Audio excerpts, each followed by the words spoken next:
JK Yadav Films present JK Yadav Films presented by Albina Recording Studio, Simla। ओए होए मजा आ गया। JK Yadav Films DJ विकास रीगा सीतामढ़ी।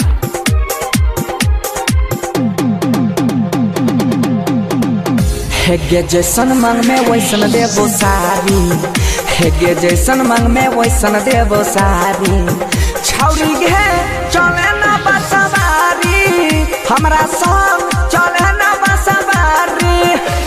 हमें पारा तू बिहनिया पारी, हेगे पी के एलियो खजूर वाला तारी।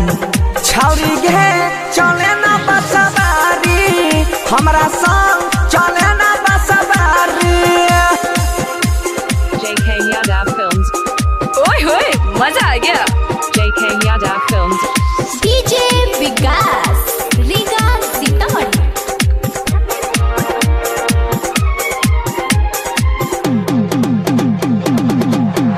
हाँ सहरसा घुरेबो, सुपौलो घुरेबो, मधेपुरा में खूब बर्फी खिलेबो।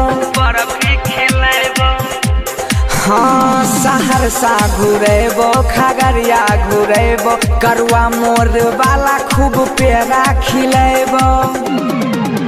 हेगे बनाई लेबो कन्या कुमारी, हेगे बनाई लेबो कन्या कुमारी।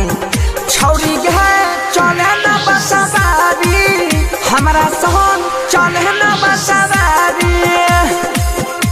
JK Yadav Films DJ विकास Riga Sitamarhi. JK Yadav Films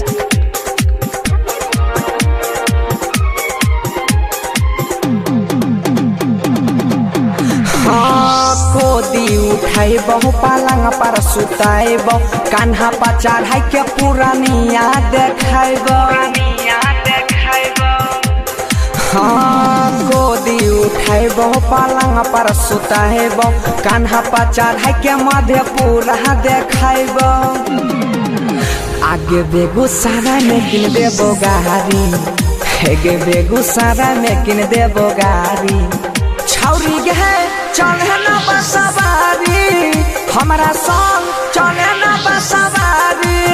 छौरी गे चले ना बसवारी, हमरा संग चले ना बसवारी। चल गे JK Yadav Films